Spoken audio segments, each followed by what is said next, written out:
The Fenix series remains incredibly feature-rich, but the Epix line, with its stunning AMOLED displays, has carved out its niche.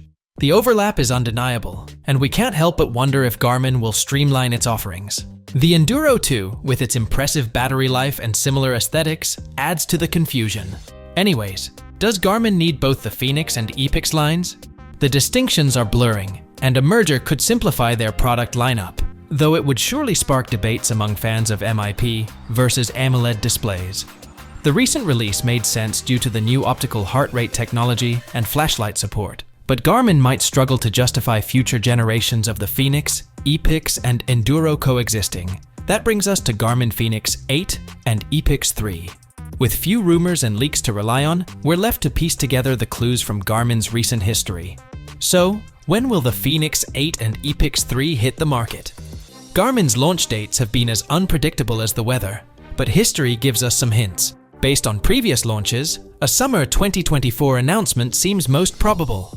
The gaps in timing can be erratic, but the summer 2024 release aligns well with Garmin's rhythm. However, the lack of leaks suggests we might see these models even later in the year.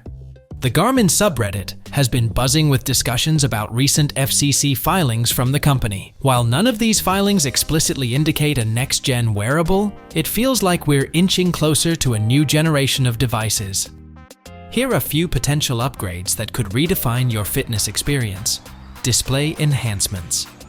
No, I am not talking about tricky situation concerning AMOLED or MIP. Just that the Fenix 7 Pro improved pixel clarity and backlight. If the Fenix 8 follows suit, it would be fantastic. For the Epix, increasing brightness and detail would make the already impressive display even better. Cellular support. Imagine running without your phone and still having all the safety features at your wrist. We're hoping Garmin finally introduces cellular support in these models. It's been too long since the Forerunner 945 LTE offered basic cellular features.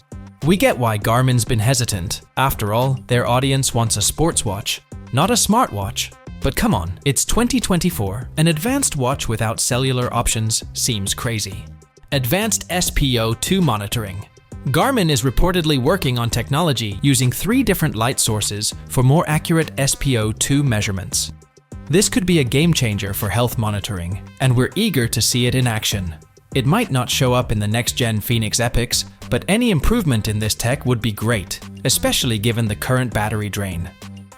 More battery with fast charging. No need for explanations. Just give us bigger batteries on these devices and make them charge faster. And please switch to a more convenient wireless charging method. Garmin's UI could use a refresh. The newer Forerunner models have a sleek, intuitive interface, and bringing this to the Fenix and Epix lines would enhance user experience significantly. Garmin's latest Forerunner models demonstrate what's possible. A modern, streamlined interface would make navigating through data and apps much more enjoyable. Imagine a Fenix 8 or Epix 3 with a fresh, intuitive UI. That's something to look forward to. The excitement for the Garmin Fenix 8 and Epix 3 is building. With potential features that could revolutionize sports watches, these models are shaping up to be worth the wait. Stay tuned for more updates as we get closer to their release. What features are you most excited about? Let us know in the comments below. Don't forget to like and subscribe for more tech insights. Thanks for watching.